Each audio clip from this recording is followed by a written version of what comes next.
last time we had a look at Charlie Frye. Oh. Um, on the product show, we had that great trick, that new thing that Charlie has out. He has that three fly where it's like a copper coin, a silver coin, and a poker chip, and it's going across three fly style. It's really a beautiful thing.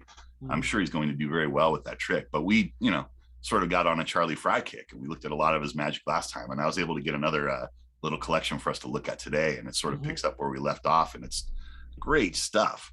Really great stuff. Charlie is really, he's a modern master. There's no doubt. He's really as good as you can get, man. And he's like a Charlie's as good as you can get on like every level of it. Right. He's like a triple. You know what I mean? It's not just the magic. He's like an expert juggler. Every little thing. Like it's like he is not one person, because you couldn't learn that much in one lifetime. You know what I'm saying? He just is like so many things. Totally. Yeah, he's got it all. He's like a clown, a comedian. He's a juggler, expert magician, and he's got all that together, and all those ingredients he can pull in whenever he needs them to make sure that there's never a dull moment. There's always something to look at when you're watching Charlie. It's pretty great. Let's start with the stage piece that looks kind of like something that maybe we could do, but then a couple of seconds into it you realize, oh, I'm watching a master here, and I can't do this.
Wonderful, right? Wonderful. I mean, what you have, and I mean, you said it perfectly before, right? Which is like a couple of seconds in, you're like, I could do this, and then you're like, oh yeah, no, right, no, I can't actually, not like that, Not like that. But what it is that he's just taken really just a collection of all the moves, right, and a few really difficult little takes on them, I might add, and he just has a way of the common thread from the beginning to the end is not a theme or something, it's him. That's the thing about it, right? That's right. He's the common theme. It's not like, oh, look, they're all $50 and they do these crazy things. It's like, he's the thing. Well, it seems like he's establishing his personality through all those things. Like he's like on the verge of being like cocky, but gonna fail, right? At all moments. And sometimes the magic happens despite that. He seems cocky at times, but he also seems surprised when things happen too. Right. That's what I'm saying. Like the magic happens despite his sort of attitude towards it as a performer, or the attitude that he's trying to portray that ends up being bits of comedy, right? Yeah. At the end of the day. What's so great about that is that it's like so layered. You know what I mean? Like as a choice to make as a character, right? It's not just a simple, he likes it, he doesn't. It's way more layered than that. There's so many different little pieces to it, and that's what makes it gives it so much texture and makes it so interesting. You know right. I mean? And it's each piece establishes this. The further you go into the act, the more you it's what you would hope any character does, that you're understanding who the character is by watching them perform the pieces they have chosen, right? Right. It's really a beautiful marriage. Have you seen Charlie? Not in person, no. No. I saw him close like I think maybe Magi Fest. Okay. Right. Had never ever I'd never seen him. I certainly, the legend reached me. And you never know who's going to be on that show, right? Yeah. So he wasn't seen, you didn't know, and then it was Charlie Frye, right? And when you see, like, he probably did like 30 minutes, something like that, and it was breathtaking. It was like nothing. There were no like swords and chopping people's heads off, but it was like, I wish I could tell you exactly what pieces he did, but it was just coming at you like a blowtorch. You were just like, whoa. And this is just a banquet room in a hotel, and he was just killing it. Then he did this crazy thing at the end with like a broom and his coat and what I'm talking about? Totally. And it's like by the time he does that thing, okay, the second it all happens, it's just like the whole room just comes to their feet. They're just like, I can't even believe it. Like anyone would even think of it, let alone do it. Can you think of anything that's even comparable to that as an act that exists today? I can't think of anything that's close. Yeah, there's maybe Cirque du Soleil, right? But this is more like vaudeville, right? But like Cirque du Soleil is like maybe a modern version of what Charlie has to offer, but it takes a crew as opposed to one man coming out and doing this thing and grabbing you in all these directions. But like Cirque du Soleil, the difference is, I think, is like Cirque du Soleil has like a glaze over it, if you know what I mean, right? It's this or that. Charlie Frye and is the guy. It's Charlie Frye and company, so it's like him and his wife. That is the show, right? As opposed to Cirque du Soleil, it's like an army of people to create the feeling that man and his wife are creating on stage. You know what I mean? Yeah, I mean, there's just certain, this is maybe something we could do if we could do a non-magic Afternoon Astonishment. I've got some acts that I've always loved, like Ray. I think his name is Ray Cosby. He's a xylophone player, and it's just fantastic. It's just a guy being himself with a xylophone. That's interesting. Yeah, and so I mean, there's a lot of acts like that. There's the swimming diving board act. I can't think of that guy's name. That's another one that's just killer. It's like a father started it in the 40s, handed it to his son. They sold it to somebody else. Sounds like an old-fashioned circus act. That's really Let's cool. get back to Charlie. Yeah. Well, let's continue in this same vein. I mean, we just saw him do some basically stage manipulation with coins, right? Let's look at cards. Let's see what his take on the manipulation act with cards is. Let's just take a look.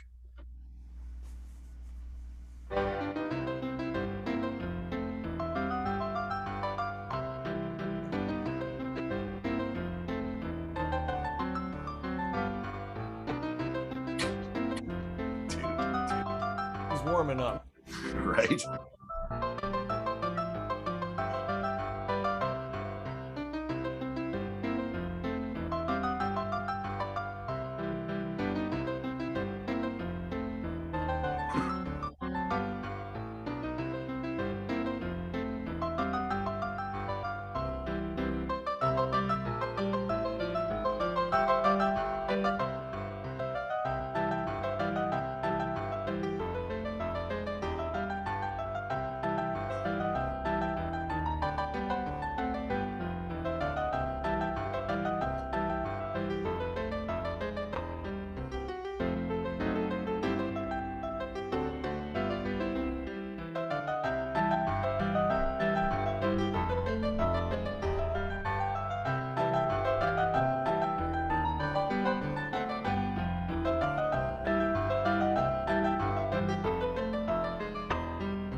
Wow. If you know anything about card manipulation, you know that was extraordinarily difficult what that man just did. That's amazing. So effortless. Totally. Like he was just goofing around. Right? Wow. Like he was just goofing around. Wow. Yeah, it's the clip like that almost leaves you speechless, right? It's just so wow. You know what's great about it? I'm always looking at it from the perspective of performance. You know what I mean? Like as a performer, right? It's like I'm looking at him like you could do that anywhere. That's right. Literally any place for any audience. It's gonna kill. That's right. I mean, he's just so like I don't know how to explain it, but he gets you to like buy in. You know what I mean? He gets you to like really like go along with it. Like, oh, he's just great. He's the master magician. He's the real deal. He's the modern day master. Really so cool, man. So cool. So let's shift gears here a little bit. I want to make sure we get all the clips in here, and let's look at something that probably all of us, if we were magic store people, we probably all bought a version of this trick, and Charlie has elevated it to the level of being an artistic feat, and I think it's pretty wonderful. I'll just say this: it has an eyeball in it. All right. Like a lot of variety artists, I too was inspired at an early age by a sick and twisted relative. In my case, it was my grandpa Frye, who used to do this for me back when I was a small fry. He was a very interesting character. He had a glass eye. This is the other one. Yeah, he used to always keep an eye out for me. And with it, he would demonstrate for me the ancient magic principle that the hand is quicker than the eye, which may or may not be true. I'm not sure. I am sure of this. There's more to this little mystery than meets the eye, and you can't believe everything you see, because sometimes your eyes, just like Grandpa's here, will play tricks on you. Just like that.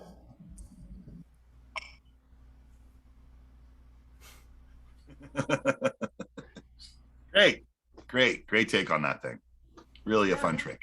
Yeah, just a great little, a little bit with something we've all messed with. Right. But he made it into a real thing. It has a real ending, doesn't it? Yeah, it has an ending. It has it's like a thing. It's like a routine. Right. Often a trick like that, it just becomes a quick mystery and there is no ending. It's just like enough to make you go, ooh, I think I need that thing. Right. Mm-hmm. It seems like that's what the job of that thing always was in the magic store. They bring out that little vase. They show you the ball trick. It jumps back under a couple times. And wasn't that wonderful? Here, you can look at it all. I can look at it all. I could do that. Here's my money. I want to know how that works. I need one. Exactly. Yep. But Charlie, again, he's applying everything that he is and elevated that thing. It's a quick trick, but elevated into something that's very interesting. And like we said, has an ending, right? It has something different going on other than the ball jumps back into the thing. Yeah, so cool. I mean, I wish you could really put your finger on what the Charlie Frye thing is. We're trying through this whole thing, but it's hard to do because it's so, it's so good.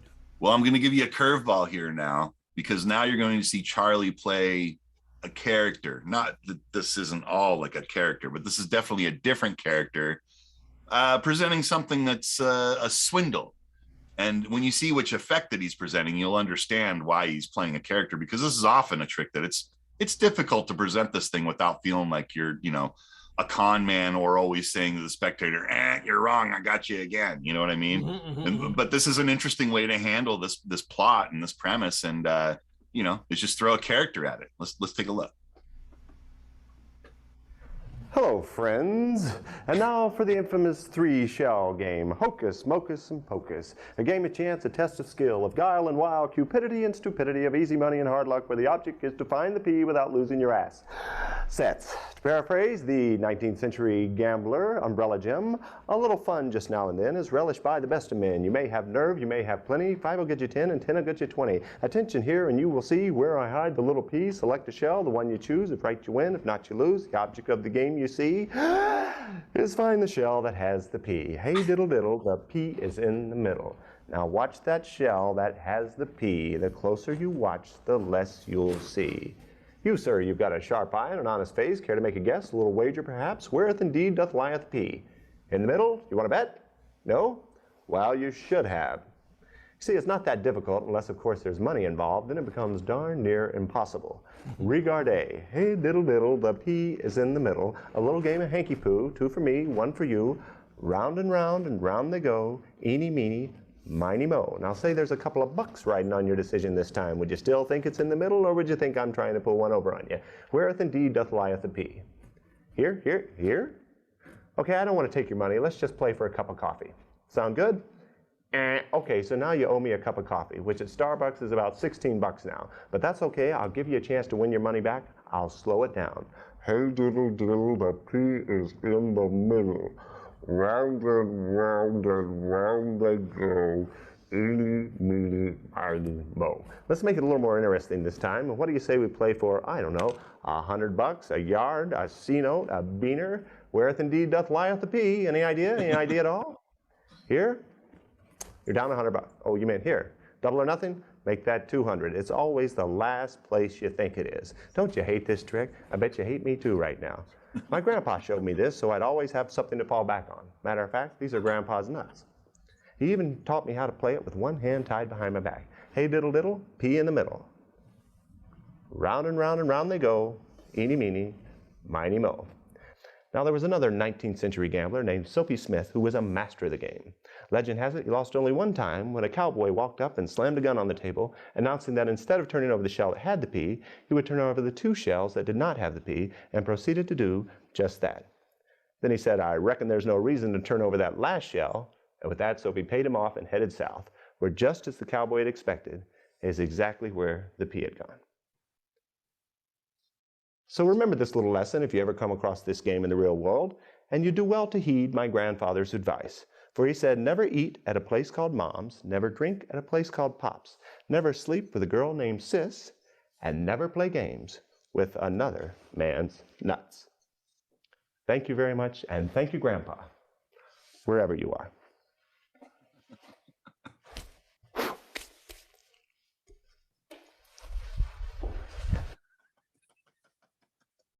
Great piece, right? Great, man. I love that trick. I've always loved the pea and shell game, but it's the problem that we talked about at the beginning. It's tough to present that thing and have like 4 or so phases, and every time a phase happens, haha, I got you, and you were wrong again.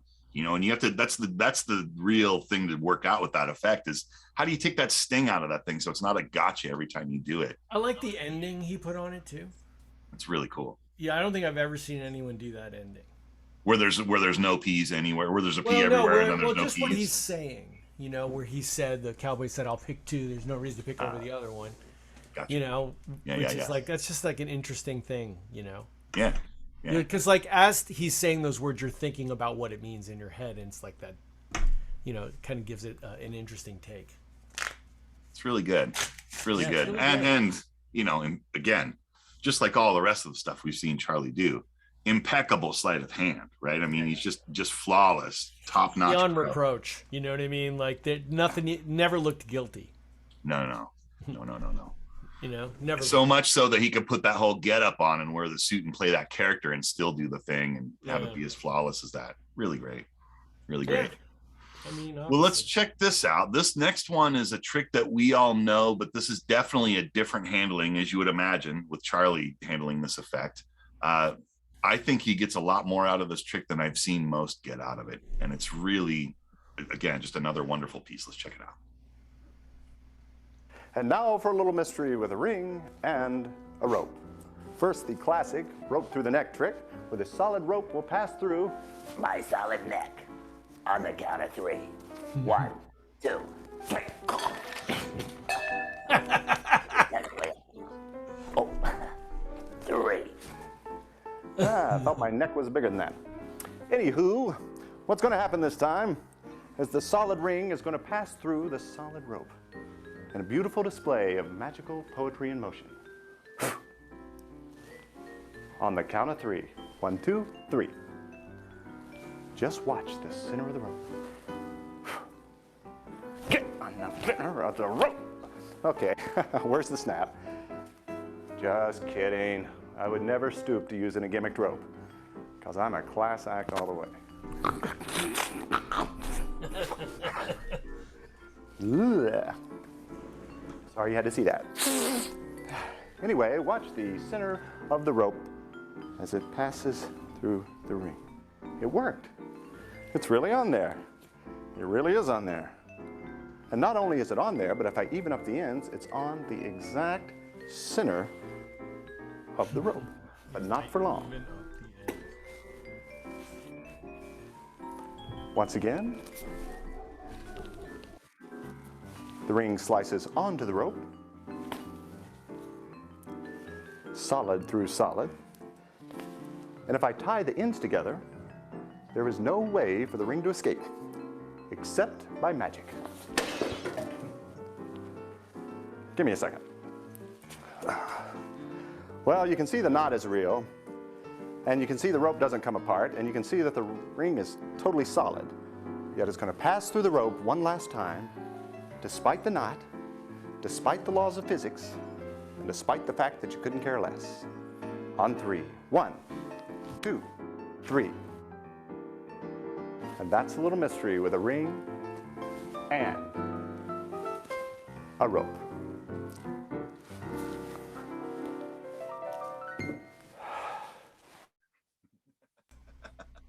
I love that. I love it too. Those moments of him knocking stuff over were so unexpected and good. I love knocking the stuff over and the whole, like, you know, it's a little coming off the rails. I mean, it's always very appealing to me. Have you ever seen Cole and Company? Totally. Yeah, Totally. I mean, just coming off the rails. I mean, I just love it. Yeah, yeah. Another favorite along those same kind of lines is Mr. Misto. Have you seen him? Oh, I've seen John Carney. I've seen. Yeah. I It's mean, pretty wonderful too. Yeah. I mean, again, this shows why he's so great. It's ring and rope, right? But he just slathers so much Charlie Frye on top of it that it doesn't matter what the trick is. It really, literally doesn't matter. Yeah, at a certain point, I was wondering if there was going to be an effect at the beginning. I was like, I don't think I even care. I just want to watch this guy be Charlie Frye. I mean, it's just so much. Just so many. I've used layers a bunch. I can't think of a better word. There's just so much going on here beyond just the trick. That's right. That's right. It's so much more. You know, it's the thing we talk about with like good entertainment, like good family entertainment does this thing that not every kind of entertainment does, where it's like, it's a joke for a child, it's a joke for a super old person, and it's someone right in the middle, and there's something there for all of them, and they're not necessarily seeing the jokes that play for the other groups that they're not in, but they feel like the entertainment is for them. Charlie's got that going on, right? It's like for every man, woman, and child, right? It's broad appeal. Like I said, you know, with every one of these things we watched him do, you could do it anywhere, right? Totally. You could do these effects anywhere. You could do them after dinner at a like ridiculous corporate event, which I'm sure he's done many of, and you could do it at in someone's living room, right? And it's appropriate for all circumstances. Absolutely. Absolutely. He's just killer, man. He's just killer. I wish Magic had 150 guys like Charlie. No, you don't, because there's only one guy that can really be this and really do this, and this guy's doing a great job at it. I think I said that wrong. What I meant to say, you know, guys that perform in that style, that bring that much of themselves to it, that have that much ability and talent, you know, that can make it like layered and just really good. And I'd argue most people are working on it. Right? Yeah, I think everybody's working on it. Everyone's working on it. Has Charlie ever done anything on major TV, like, you know, Tonight Show, stuff like that? I don't think that. I think he's been on smaller TV shows where he's done appearances and so forth. I did see some clips of him online, but I felt like these clips sort of represented him better than what those he was did. Pumping, he was pumping a lot of this stuff out last year.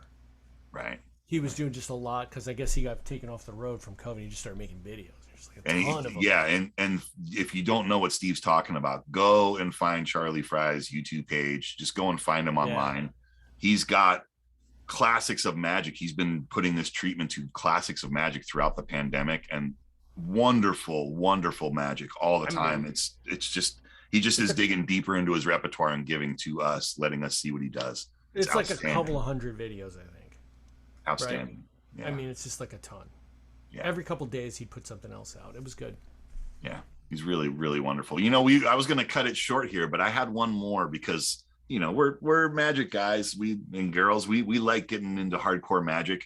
This is a hardcore magic trick I wanted to finish the whole thing off with, because I just wanted to showcase really how great at sleight of hand Charlie is. This is a trick that you may know, you may not know, And if you do know, you're going to recognize how great Charlie is. And if you don't, you're going to just see magic here for a couple minutes. So buckle up. This is really a wonderful piece. You know, if I could only do one card trick for the rest of my life, perish the thought, it would probably be this one. It's my wife's favorite trick, which is saying a lot, and that's why I've named it after her. I call it Psycho. Like so many great card tricks, it begins with the 4 aces.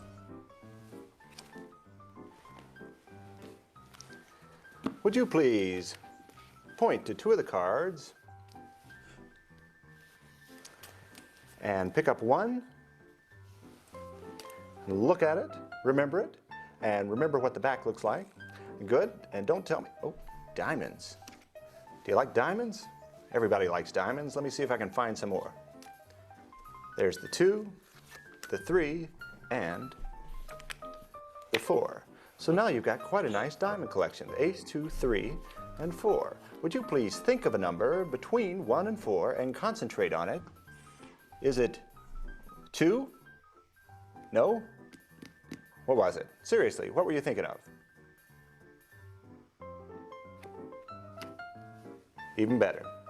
Now that's just a little psychological stunt that's neither psychic nor logical, but it is a nice little warm-up to the main event, which is a little trick my uncle taught me when I was a kid.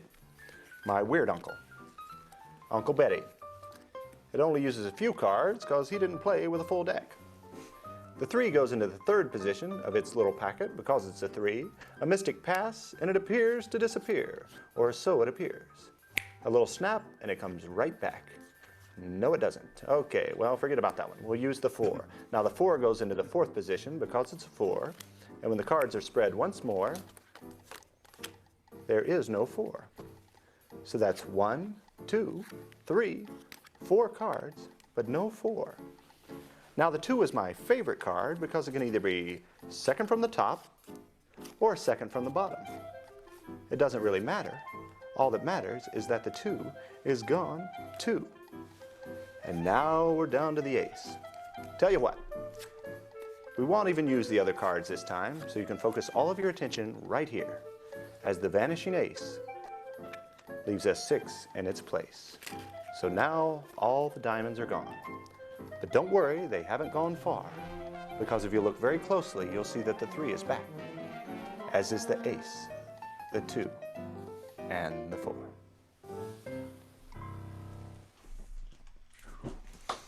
Perfect ending to a perfect show, man. That was ridiculous. Great.